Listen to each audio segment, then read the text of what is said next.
Making and cutting Dead Sea Lily.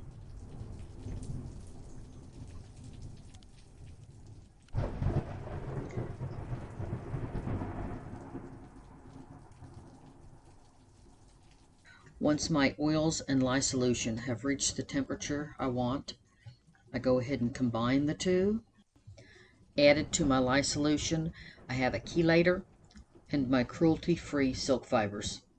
I'm using a pink and a red. The white silicone container has Dead Sea mud in it from Israel. Taking on 3 new skills: soaping at cooler temperatures, stirring instead of using the stick blender until the very end, and then dividing my mixture into the different containers before emulsion. With soaping at cooler temperatures, I've noticed that the lye kind of dries around my stainless steel container, so I'm using a strainer with a mesh so that I can catch any little particles that have collected around the sides. Instead of sending little snippets through text messaging to my friends and family who would like to see what I'm doing with my soapy creations, they can now watch the full version. And then, of course, those who purchase soap from me can also watch these and see how the soap they have purchased has been made. Beginning of the video, my lye and oil were both just below 100 degrees Fahrenheit. I'm stirring instead of using the stick blender, so that's number 2. Dividing my mixture before emulsion is what I'm doing right now, and it is the 3rd thing that is new that I'm working towards mastering. From what I've researched, these 3 things will keep my mixture fluid for close to an hour. This will give me plenty of time to start making soap with more intricate designs. I'm drizzling in slow mode a little bit of the mixture off my spatula. What I'm doing is checking for trace and hoping that it is before trace, and it was. The mixture has not quite reached emulsion, which is when the oils and the lye solution will not separate. If it were, immediately pour it into the soap mold. My mixture being prior to emulsion, if I were to pour it right now into the soap mold, it would not make soap. Instead, it would separate. I enjoy watching this part in slow mode. Colors will blend more readily in an emulsified mixture. Start using the stick blender, you'll notice how it gets opaque. So the color blends better when it's emulsified, and it's not emulsified yet. I could have used a stick blender here instead of stirring, but I really wanted to see how much time I would have to play with the soap batter before it got thick. Here I'm just drizzling a little on top just to see if it has reached emulsion yet, and seeing if it has even a light trace, and it doesn't, so I'm still stirring.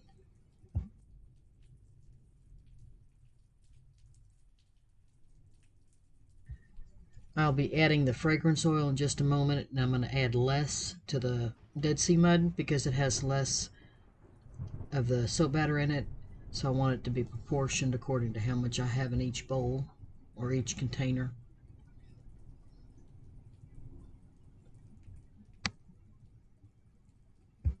You'll notice that I only poured it in 2 because I only have 2 hands, and I wanted to stir the fragrance into the soap batter before pouring the rest of it in to the 3rd container.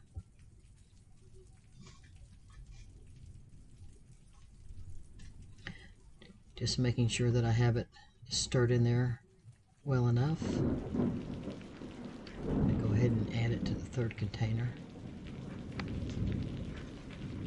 I do like the fact that I have plenty of time to work with everything and separating my soap into the different containers before I hit emulsion.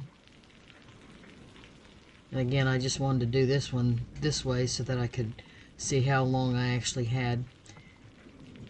Prior to this one, I would mix and get it at thin trace and then go ahead and add my color and fragrance and everything. So I'm just trying to do things a little differently and see what will work with designs that I need plenty of time for.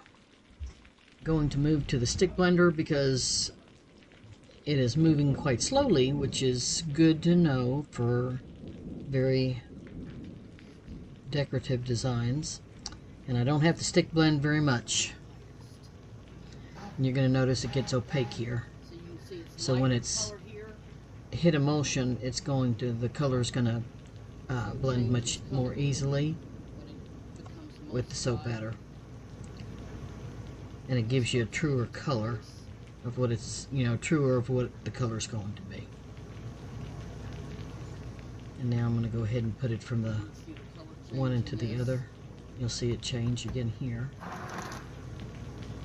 That gets lighter. And I do notice that there's not as much of a color difference, so I'm going to have to lighten up what I want the pink to be.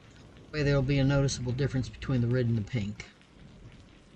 This consistency is actually where I would have loved to have poured my soap into the mold, but I'm needing to lighten up the pink a little bit. And had the positive side of having emulsion and it reaching, light trace when you add the color is you're going to have a better idea of what they look like. These two looked quite the same, but I wasn't sure, and I didn't want to have it too light. So once I got the stick blender in there and got it to thin trace, then I was able to see that I did indeed need it lighter.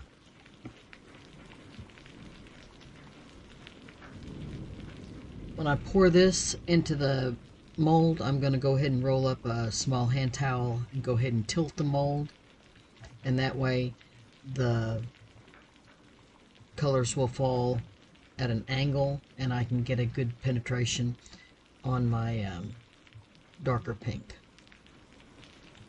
So here and I am a bit messy, especially when it comes to the Dead Sea mud, because I'm trying to pour while sitting down because I have a lot of back issues as well as other major joint issues. So I'm not as neat when I sit down.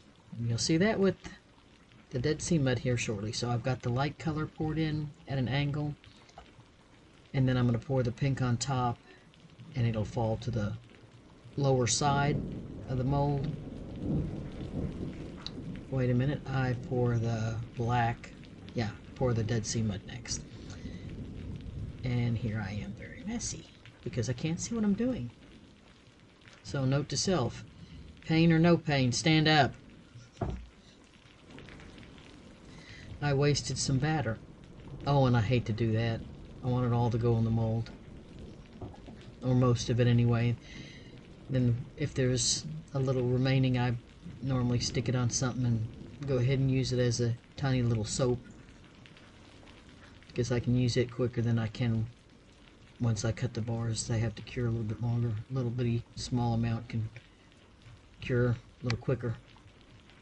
Less mass.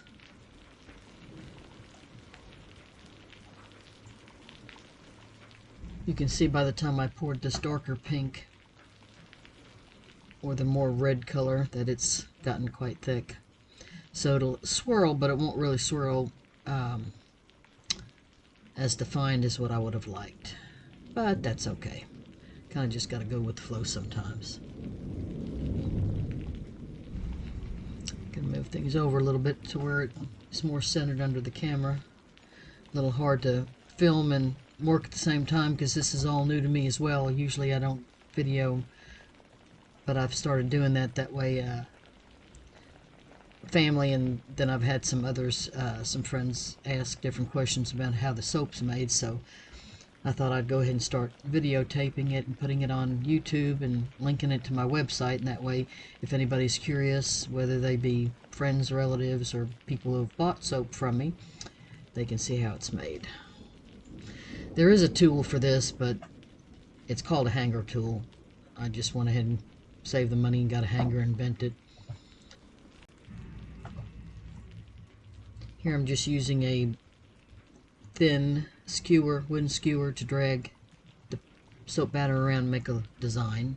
I'm going to go around the edges just to clean up them from splattered soap. And of course cleaning up the outer edge of the soap mold. I'm going to spritz some alcohol, and that just keeps it from hopefully keeps it from getting soda ash. Just aesthetically unpleasing. Doesn't change the way soap works. Just kind of a gray look on the top. Now for my favorite part, getting to cut them into bars and seeing what lies within the soap block or loaf. And I broke part of my soap cutter. Cut off, or broke two of them. I was cutting melt and pour soap I made, I believe.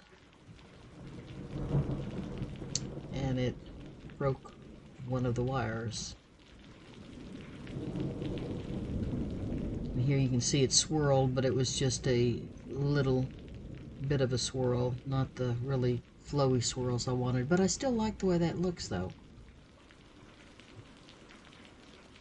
If it would have been more fluid, it would have pulled some of the light as I went around the light and the dark into each other. But you can basically see more of the black being pulled down. And as I went up through the darker pink with the hanger, it would have pulled some of that black and some of that light pink into it. But it's still pretty. I still like it.